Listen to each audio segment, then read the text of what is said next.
ముందు వరకు మన అన్నపూర్ణ సొసైటీకి వచ్చి రైతులు విత్తనాలు కానీ ఎరువులు కానీ తీసుకునేటువంటి ప్రక్రియ ఉండేది. మీరు ఎప్పుడైనా 5 సంవత్సరాల్లో మీరు అన్నపూర్ణ మన ఈ మన పిఎస్ఎస్కి వచ్చి తీసుకున్నటువంటి సందర్భాలు చూసారా? ఎందుకంటే గ్రామాలకు పంపించాం, డోర్ డెలివరీ చేసాం రైతులకి, వారికి ఆ గ్రామాల్లోనే వారికి అందించేటువంటి కార్యక్రమం చేస్తాం. ఇది నిన్నటి పరిస్థితి అన్నపూర్ణ బ్యాంక్ దగ్గర, సొసైటీ దగ్గర నిన్నటి పరిస్థితి. రైతులు రాత్రి 10 గంటలకి, ఇది రాత్రి 10 గంటలకి రైతులు పడుతున్నటువంటి కష్టాలు ఇవి చూడండి. పాపం చిన్న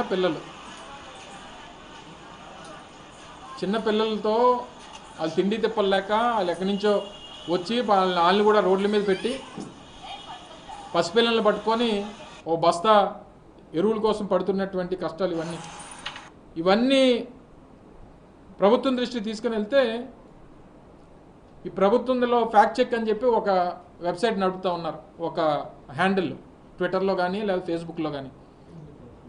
దాంట్లో ఇది ఎన్ని గంటలకు పెట్టారో తెలియదు, కానీ మనం ప్రభుత్వం దృష్టికి తీసుకురావాలనే ఉద్దేశంతో మనం బయటికి తీసుకొస్తే ఇదంతా అబద్ధం అని చెప్పి, ఇది ఫ్యాక్ట్ చెక్, ఇది ఫేక్ అని చెప్పి దీని మీద ఒక ఇది నడిపారు. ఫేక్ అని చెప్పి మళ్ళీ చెప్పి, ఇది ఓపెన్ అవ్వట్లేదు యాక్చువల్గా, ఇది డిలీట్ చేస్తారు వాళ్ళు. ఇది ఫేక్ అని చెప్పి పెట్టినటువంటిది, పెట్టిన గంటలను తీస్తారు మళ్ళీ,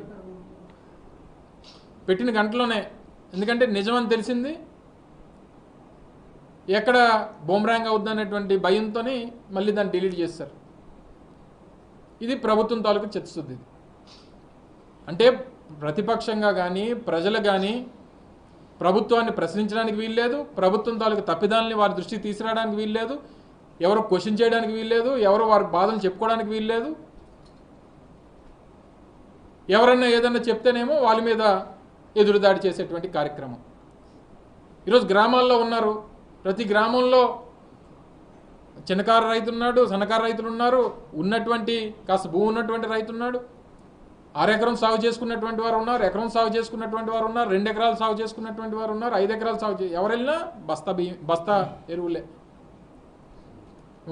6 ఎకరం కోసం వెళ్ళినా బస్తాయే, 5 ఎకరాలు ఉన్నోడు వెళ్ళినా బస్తాయే, 2 ఎకరాలు ఉన్నోడు వెళ్ళినా బస్తాయి, 10 ఎకరాలు ఉన్నోడు వెళ్ళినా బస్తాయే. సహజంగా నాకున్నటువంటి అవగాహన మేరకు ఎకరా వరి పండించేటువంటి దానికి దగ్గర 75 కేజీలు యూరియా రిక్వైర్మెంట్ ఉంది. అంటే దగ్గర బస్తున్నారంటే 2 ఎకరాలకి 3 బస్తాల రిక్వైర్మెంట్.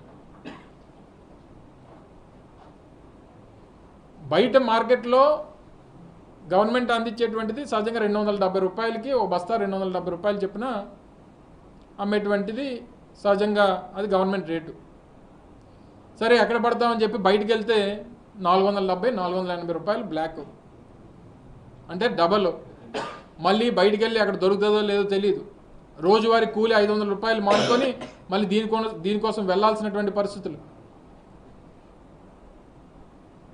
ప్రభుత్వం మాత్రం ఏం చెప్తుందో వచ్చిన వెంటనే వారు అధికారంలోకి రాగానే చెప్పింది ఏంటంటే, పూర్వం ఏంటంటే సొసైటీల దగ్గర 50% ఉండేది, ప్రైవేట్ మార్కెట్లో 50% ఎరువులు దొరికేవి. దాన్ని ఏమన్నా మేము 70% సొసైటీలకు అందుబాటులో తీసుకొస్తామని చెప్పారు. 30% మాత్రమే ప్రైవేట్ మార్కెట్లో ఉంటుంది, 70% ఎరువులు సొసైటీల కింద తీసుకొస్తామని చెప్పారు. కనీసం 30% తేలా, కనీసం 30% ఎరువులు లేవు ఈరోజు ప్రభుత్వం దగ్గర, సొసైటీల దగ్గర. ఎప్పుడైతే ఈ మధ్యకాలంలో సొసైటీలు అన్నీ కూడా రీసెంట్గా నామినేట్ చేశారు సొసైటీలని, 3 మెన్ కమిటీస్ అన్నీ కూడా. అంటే మరి వీళ్ళేమన్నా ఈ బ్లాక్ మార్కెట్లో అమ్మేసుకుంటున్నారా? ఇప్పుడు జస్ట్ ఇది లైవ్,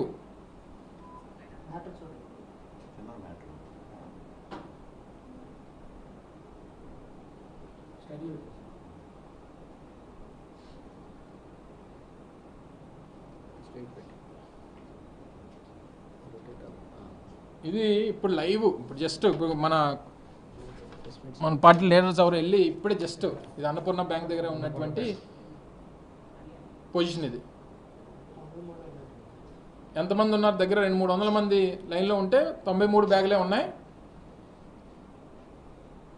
93 మందికి మాత్రమే ఇది అందుబాటులోకి వస్తుంది. వచ్చిన వాళ్ళు కూడా ఒక బ్యాగే, 2 ఎకరాల కోసం వచ్చినా, 3 ఎకరాల కోసం వచ్చినా, 5 ఎకరాల కోసం వచ్చినా మనిషికి ఒక బ్యాగ్ ఇస్తాం. 93 మంది, 93 తర్వాత ఎవడింటికి వాడు వెళ్ళిపోవాలి. అంటే మళ్ళీ ఈరోజు వాడు కూలి పని పోయినట్టే, వాడు కూలిపోయినట్టే, వాడి సమయం పోయినట్టే. ఇది ప్రభుత్వం తాలూకు చిత్తశుద్ధి. ఉదయం మళ్ళీ నేను రాత్రి వచ్చినటువంటి ఈ ఇన్ఫర్మేషన్తో ఉదయం ఆర్డీఓ కూడా వెళ్ళారట అక్కడికి. ఆర్డీఓ మాత్రం వెళ్ళి ఏం చేస్తారు? పైనుంచి ప్రభుత్వం చిత్తశుద్ధి లేనప్పుడు కింద ఉన్నటువంటి వారు ఏం వ్యవహరిస్తారు వీళ్ళు?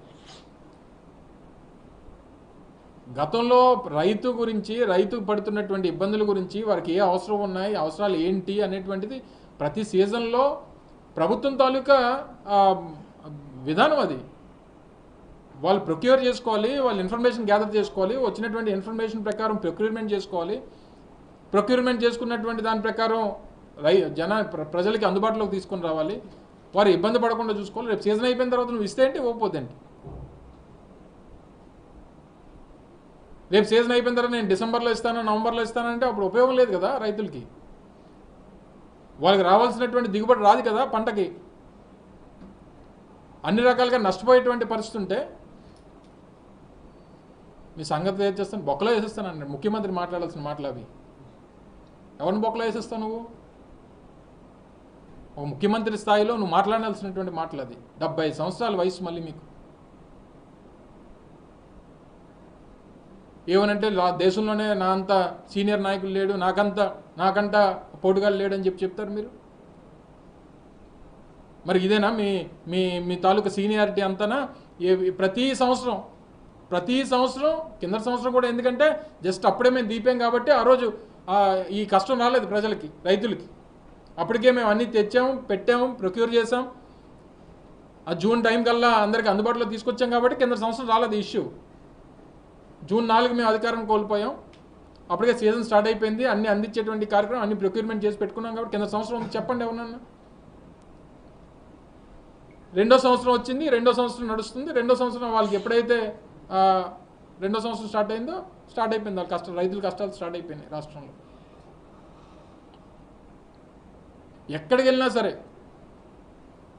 ఏ ప్రాంతానికి వెళ్ళినా ఆ ప్రాంతంలో ఉన్నటువంటి వారు వ్యవసాయం చేసుకున్నటువంటి ఏ పంటకి గిట్టుబాటు ధరలు లేవు. ఇక్కడ ఉన్న మేజర్గా రాష్ట్రంలో రాష్ట్ర విభజన జరిగిన తర్వాత కూడా